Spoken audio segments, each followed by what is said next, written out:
friends, it's Gwen. I'm here to do my November wrap-up. November seemed like the longest month ever, and for that reason I got a lot of reading done.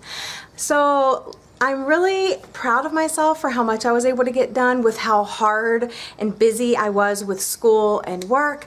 But yeah, I got a lot of reading done, and I hope to finish off the year strong in December because it is officially December. And that means we have 4 more weeks of the year. I hope you're all doing great on your Goodreads reading challenge. I surpassed mine a long time ago. I just challenged myself with 52 books, which equals out to 1 book a week, and I surpassed that by doubling it. Yeah, I'm really proud of myself because I only read like 40 some books last year, and I've read over 104 I think this year, or maybe 105. I'll have to check. But anyway, yeah, so let's just go ahead and jump right into what I read in the month of November. I started off this month with a book that I was really looking forward to. It was by one of my favorite authors. I'm guessing that you know what I'm talking about. Carry On by Rainbow Rowell. I know a lot of you were reading this book this month, but I was sadly disappointed with it. I know Kat at Katie-tastic absolutely loves this book, and when I was looking at reviews, I think everybody loved this book except for me. So I ended up rating this 3 stars. If you want to hear my full thoughts, I will link my review for you, but it's definitely an unpopular opinion. I just wasn't impressed. So 3 stars for Carry On from me. The next book that I followed up Carry On with was The Grownup by Gillian Flynn, and this is a book that I received for review, and I rated it 5 stars. I really enjoyed it. It's a very tiny book. It's a short story, and it had so many twists, and just when you thought the twists were over, no, just kidding, there's another twist. So it was very suspenseful for just 60 some pages, and if you want to pick this up, I would either get it at the library or try to get it off of Amazon, because that's where it's like $5. Next, on a whim, I picked up The Giver by Lois Lowry, and oh my god, you guys, if you haven't seen my video, I will again link it because this is my favorite book of my lifetime right now. I absolutely loved this book. I don't know why it struck such a chord with me. This book has been out forever, or at least it seems like forever. I know there's a movie out, and I still haven't seen the movie, but the trailer of the movie I wasn't really impressed with, to be honest. But I absolutely loved this book. I can't get enough of it, and if you haven't read it, it's like a dystopian, but it's like one of those earlier dystopians before dystopians were cool and before it was like overdone. But she just creates this world that's very intriguing and characters that you really attach themselves to. It does have a bit of an open ending, which some people didn't like, but I enjoyed it, and considering she did come out with the entire quartet, you do kind of get like maybe a little bit more of a follow-up in the 4th book of the quartet, The Sun, and yeah, I'm looking forward to reading the rest of the series. 5 stars, obviously. Next book that I read is The Accident Season by Maura Fowley Doyle, and this book I received as an ARC giveaway from the girls at the Midnight Garden. They had an extra copy laying around and they sent it to me, so thank you so much. But yeah, this book, I was really in the mood for kind of like a more spooky read, and this was towards the beginning of November, and so I picked this up because it sounds super creepy. It's basically about this family that every October they're more prone to accidents, and these accidents give them cuts and scrapes and bruises. So this book I really had high hopes for, and I was really hoping for a really cool like paranormal spin on why the accident season was what it was, but I was kind of let down by this. It wasn't as spooky as I thought it was going to be. The story wasn't intriguing as I thought it was going to be, but the characters were pretty cool, and some of the spook factor was definitely still there. I just wish that overall it would have had a better like outcome than it did. But if you're looking for a spooky read, maybe the finished copy is a little bit better, but this cover is gorgeous, and again, this is just the art cover. So yeah, I would recommend this if you like spooky reads or psychological thrillers, but this is young adult, so keep that in mind. Then I picked up the 2nd book in the Giver Quartet, Gathering Blue by Lois Lowry, and I gave this book 4 stars. This obviously is part of the Giver Quartet, but it doesn't follow any of the same characters. It's a completely different kind of world and a completely different set of characters, but this one follows, I forget her name, Kira, and Kira is basically deformed. Her leg is deformed, and in this society, that's looked down upon, and you're cast out, and you shouldn't be within the city. Like, you should just be, you know, basically thrown to the beasts. And she has a gift for stitching, like needlepoint, and it's just very interesting because the book starts off with her mother dying, and her father had died years before, and so she's kind of left with, oh no, now what do I do that I'm living, you know, by myself, and these people all hate me. But the people in charge, the guardians, kind of take over guardianship of her, and she lives in like basically this castle or this palace, but she's in charge of she's given the role to take care of this robe, and just kind of the story unfolds, and there's lots of layers because it's still kind of a dystopian society a little bit, and it's very intriguing, it's very interesting.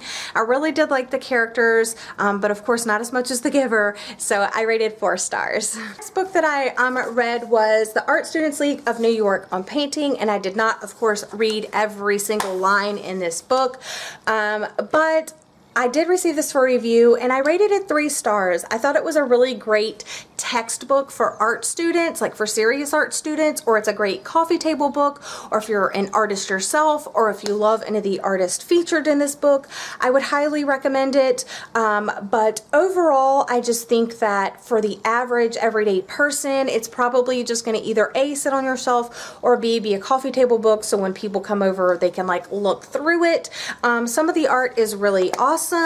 I'm not a big fan on like pictures of paintings of people, but I really thought that some of these were cool, particularly the burnt books at the bottom. I also really liked one I thought was very nice. I also really liked, oh, this one. And I also liked these. So those are some of the ones that I liked in it, but again, this is like for serious art students or for art teachers to have in their classroom for students to like reference. So it's a great reference book for art students. Started the HoHo Readathon, which is a book bloggers readathon, and I started with If I Stay by Gail Forman. This is the first Gail Forman book that I read, and I thought it was okay. I love contemporary, and this was a contemporary, so I was really excited about it. I know there was a movie out, and I know people love this book, but I just thought it was pretty average. I didn't really feel the things that other people were feeling. I didn't really connect with the characters the way other people connected with them, so I gave this book 3 stars. Then I finally finished up Reading Between the Signs by Anna Mindness. I've been reading this all semester for school. I am in the American Sign Language Interpreting Program, and this is a book that we were assigned in one of my classes. We've been slowly but surely every week reading a chapter, and I finally finished it up this month. I thought this book was average. It's mainly stuff that I've seen in other books in the interpreting program before, so I didn't think it really stood out. I don't think it's a great reference book. It doesn't have anything that you can really refer back to once you're in the field. I think it's a good introduction, but I've already had those introductory classes and I've already read those introductory books, so I wouldn't necessarily recommend this unless you are looking to begin your collection. Then to continue in the HoHo Readathon, I picked up Where She Went by Gail Forman, and I loved this one so much more, you guys. I know a lot of people like the first book and the duology better, but I liked this one better. This one is told from Adam's point of view, and it's 3 years after the ending of If I Stay, and I just loved this one so much more. I rated it 4 stars. I don't want to talk about it too much because obviously it will be spoilers. And I was sent the Time Chamber coloring book by Daria Song for review. I rated this 5 stars. Most coloring books are going to get 5 stars for me unless they are blurry or unless I don't think it has a good mix of detailed drawings and non-detailed drawings. But this one has 2 cool elements. The first element is that the dust jacket is fully removable and you can color it. I don't think I'm going to do that, but on the inside as well as the outside. And also there is a story within the coloring book. So those are 2 added bonuses to this. Then to continue in the HoHo Readathon, I picked up Shiver, the first book in the, what is it? The Wolves of Something Falls. I don't remember the name of the trilogy, but this is Shiver by Maggie Stiefvater, and I really enjoyed it. It was my first werewolves book, and Maggie Stiefvater actually lives here in Virginia, so I thought that was like extra cool. And I enjoyed it, but it wasn't perfect by any means, and this is the first book that I finished reading by her. And yeah, I want to definitely pick up the other books in the series, but I think that, or the trilogy, but I definitely think this story didn't feel complete. I didn't connect with more than the two main characters in the book, and I wish that some of the other characters we could have got a little bit of backstory. So I feel like this story is one that you kind of need to read the whole trilogy to really appreciate. And yeah, maybe I'll pick those up in the near future. I rated this book 3 stars. I actually did a book on audio because my November TBR Jar challenge of the month was to read an audiobook or to listen to an audiobook. I don't do audiobooks. I struggle so hard with audiobooks. Not sure why. I just think I start thinking of so many other things to do and I can't really multitask very well sometimes. Listen to A Little Something Different by Sandy Hall, and this was really cute on audiobook. It took me a little while to get into it because of all the different like characters and all the different voices. This book is told from 14 different perspectives, from a bus driver to a barista to a squirrel to a bench to friends of the main characters, but it's basically a love story told from multiple points of view as these two people meet each other and interact with each other and what other people kind of like viewing the relationship from the outside. I enjoyed it, but it was just rather average. I did rate this 3 stars. Picked up Plumdog by Emma Clark, and this is kind of, she has a blog that talks about her dog and she has illustrations, but she's an illustrator and she has this dog named Plum, and her dog is so freaking cute. But yeah, this is just a comic graphic novel told in the perspective of the dog and his diary over a year. So it starts in January, ends in December, and it's just kind of like his daily ramblings and thoughts and what he does and how he feels about his owners leaving, about his dog friends, about swimming and croissants, and this dog loves to swim. But yeah, I thought it was really cute. I super enjoyed the illustrations. Super cute. If you're a dog lover, if you know someone that's a dog lover, if you love great illustrations, the story wasn't really that strong. It didn't have like an overall story arc or anything like that. So it does become a little bland, but the illustrations like are excellent, and I fell in love with Plum, and yeah, I ended up rating this 3 stars.